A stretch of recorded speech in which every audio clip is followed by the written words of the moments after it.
Kambasuhuze kandi mbifurize kugira igicamunsi cyiza cy'itariki ya 23. Ni inkuru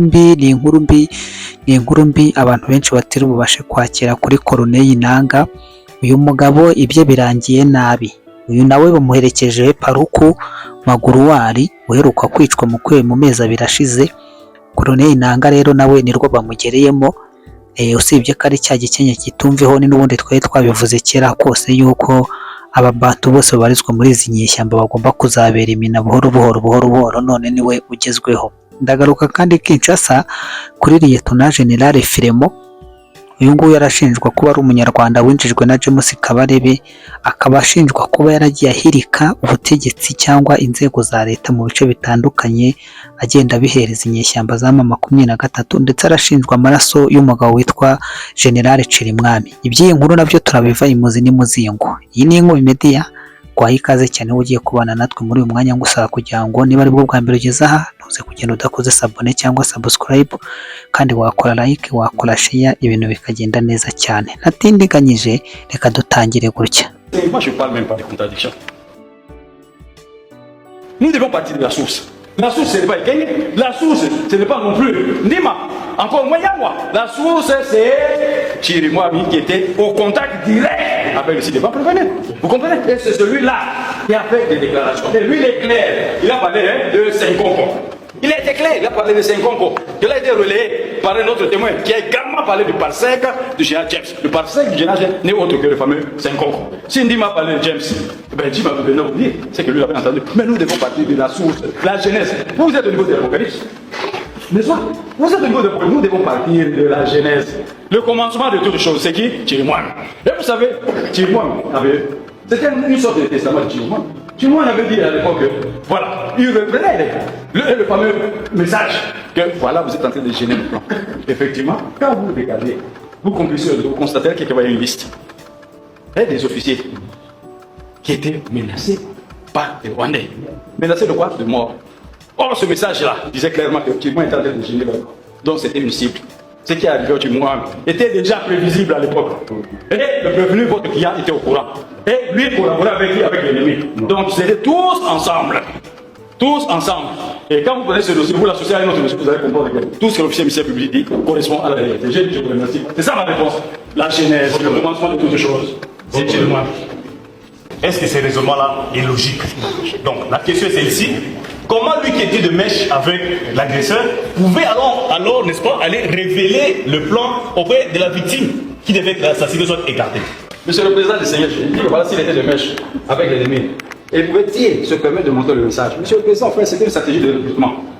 Il cherchait à recruter Chirimwami qui constitue effectivement un obstacle au plan rwandais. Alors lorsqu'il a constaté qu'il y avait de la résistance, Chirimwami a réagi pour dire écoutez, comment vous êtes tombé sur ce numéro? Comment ce monsieur connaît-il votre numéro? Lisez le peuple de Chirimwami, vous allez expliquer. Il a contesté, il dit comment ce monsieur, c'est d'abord qu'il a dit que non, les Rwandais connaissent tout le numéro. Vous comprenez le peuple? C'est ça la vraie réponse, maître. Donc c'est ça la vraie réponse. C'était au fait une stratégie de recrutement. Il est là pour défendre la patrie. Curieusement, une information pareille. Il ne la partage pas avec le gouverneur de province. Encore moins avec le chef FMG, avec l'idée en très bon terme.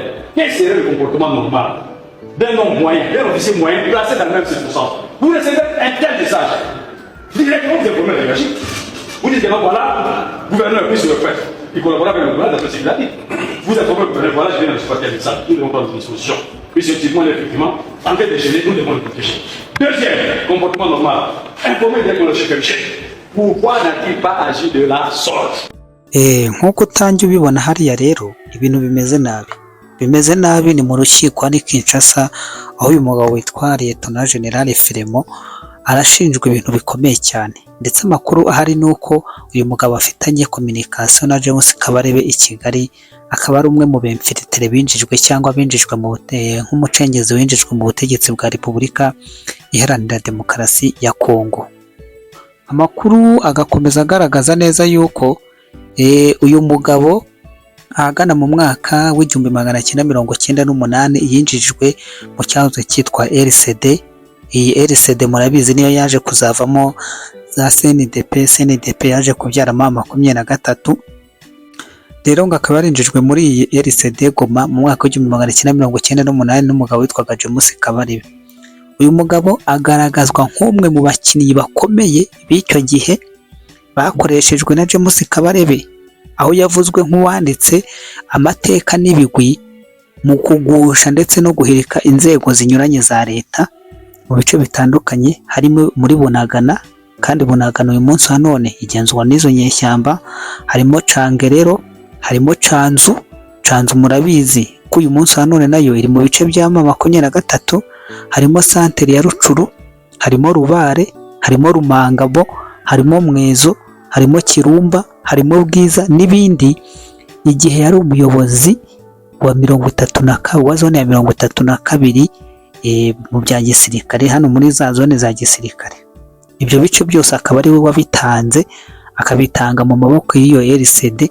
Uyu munsi wa none hakaba ari naho hagenzurwa na M23 muri ibyo bice. Ni ukuvuga ngo rero uyu mugabo afite dosiye iremereye, kandi iyi dosiye ye igakurikiranwa n'amateka yo kuba nanone ari umwe mu bantu bari bahagaze mu nzego zikomeye za gisirikare z'icyo gihe. N'uyu munsi wa none murebye ipeta afite Liyetona Generali, urumva barerwa mu bajenerali, noneho yarangiza akaba yaratanze ibice bingana bitya. Niho hahandi tu ntabwo intore ziraza kumugera igikanu, ntabwo mbizi niba intahiri buze kumusiga amahoro. Uyu mugabo ibyo muze kumusengera bishobora kutaza kugenda neza cyane. Reka mve kuri uyu nguyu rero nigire kuri Corneille Nangaa. Corneille Nangaa, inkuru itugezeho muri amasaha y'igicamunsi ni uko uyu mugabo ubu ngubu yamaze gusimbuzwa Moise Nyarugabo nk'uko nayo makuru nabagejeho mu minsi yashize, ariko noneho ibindi byiyongeraho kuri iyo nkuru ntari buze kugarukaho ni uko uyu mugabo arashinjwa kuba ari we wagambaniye inyeshyamba za M23 ubwo indege iheruka kubarasa ku cyambu cya Karundo. Ibimenyetso byamaze gufatwa, amakuru ahari nuko bene wabo ari bo bamaze kumutanga. Uti bamutanze bate rero? Amakuru bamaze gushyira hanze nuko mbere yuko iriya nama yaberaga hariya Karundo, hariya muri Blue Cat Restaurant, ni iki cyabaye? Ngo Corneille Nangaa hari haciye amasaha makeya yitabye telefone yari ivuye i Lubumbashi. Noneho mu kwitaba telefoni ngo yihina gato ibyo bavuganye n'ibyo yavuganye nabo ntabwo abantu babimenye. Ariko kandi ngo mu cyo gihe yavuganaga nabo nibwo hepfo iyo ngiyo Karundo muri Uvira hari harimo harabera inama. Akimara gukura telefone ku gutwi, abari bari Karundo ntibamenye aho indege baturutse, ntibamenye aho banutse, ibiraje baguye hejuru.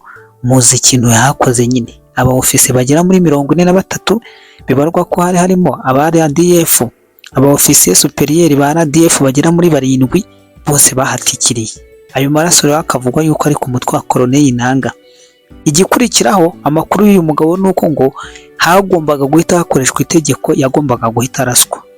Corneille Nangaa nawe yagombaga guhita araswa, ariko noneho ngo kubw'amahirwe ntiyaraswa, atari uko bamugiriye mu ahubwo ngo kubera gutinya yuko urupfu rwa Magloire Paluku rwari rucyumvikana mu matwi no mu mitima y'abantu.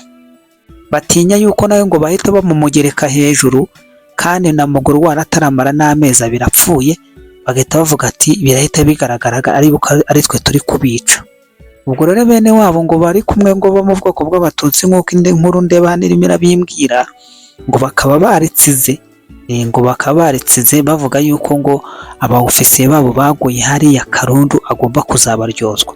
Ngira ngo murabizi yuko aba bantu nibo bafata bagashyira kuri froze imbere, noneho aba ofisiye babo cyangwa abayobora urugamba n'abafite ahantu bari bwicare mu maofisi hagasigaramo abo ngabo ba Wilimanzi na ba bantu bose baba Nerotike bakari bo basigara mu maofisi, bakaba ari bo basigara bayobora urugamba kuri mapu. Ibyo bibantu bakabifata bakabyuhura bakabishora imbere ku rugamba, bakagenda nuko bakabituraguritsa imirambo, barangiza bakarambika aho ngaho, ati ngaho mwohereza abandi bajye kubasimbura. None abo ba ofisiye bagera muri za 40 bakaba baramaze kugera gutikiriraho. Iyi kese ikaba ije ikurikirana n'amagambo yavuzwe n'uyu mugabo ngo ni Kwikiri Wiringoma. muramwibuka Ngoma nawe ko mu minsi ishize hari audio ye yagiye hanze ikaricikireza igaruka ku rupfu rwa Magruari n'uburyo bamwishe batabyumvikanyeho, yiramata avuga ati mukamwica nk'inyamaswa, ati mfite amakuru yanyu menshi, ibyo audio nayo makuru ndabizi ko mwayabonye. Ni ikikwereka neza yuko rero barimo barasubiranamo kuko babona yuko na target y'ibyo bendaga kupanga igize ite idashoboka. Kuri iyi case rero y'uyu mugabo bikavugwa yuko ngo yaba yaragambanye n'ubutegetsi bwa Kinshasa, akaba aho ngaho i Lubumbashi telefoni yakire yavuyeyo yari telefoni yari ivuye mu biro bya gisirikare, agahita baha amakuru yuko aferi yabaye.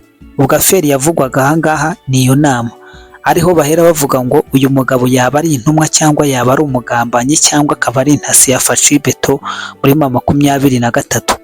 Kandi iyi nkuru ngira ngo abankurikira cyane mushobora kuba mubyibuka ko nigeze kuyikomozaho mu minsi yatambutse mvuga nti Colonel Ntagara arakekwa yuko ashobora kuba ari kumwe na Fashibeto, akaba ari umugambanyi woherejwe ariko akaza mu isura yo kuba yariyomoye ku butegetsi.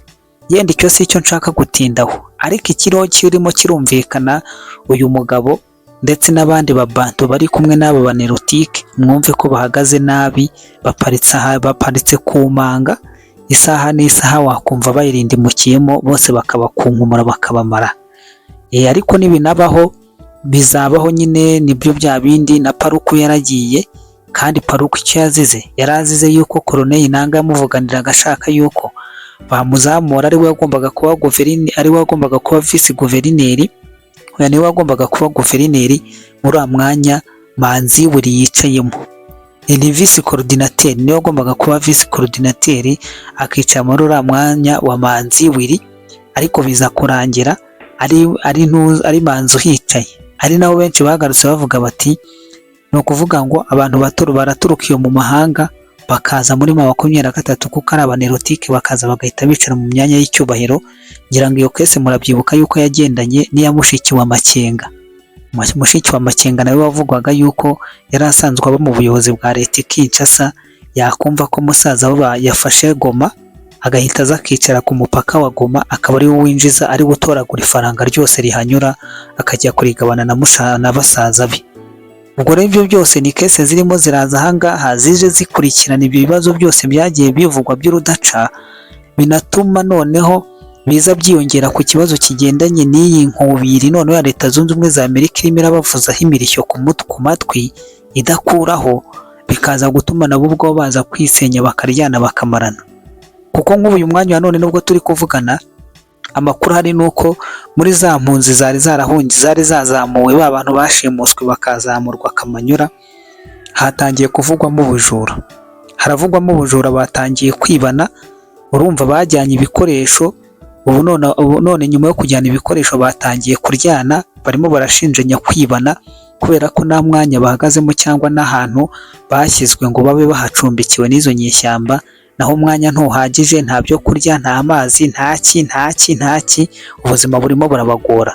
Ubwo rero murumva yuko ibyabo navuga ngo imbwa zabirwaniyemo byabaye agatogo, uretse Imana yo mu ijuru yonyine, naho ubundi ibyabo bizwi bishobora kuza kugira iherezo ribi, bikaza kurangira babaye nka ya nzoka yirumye umurizo njya mbabwira.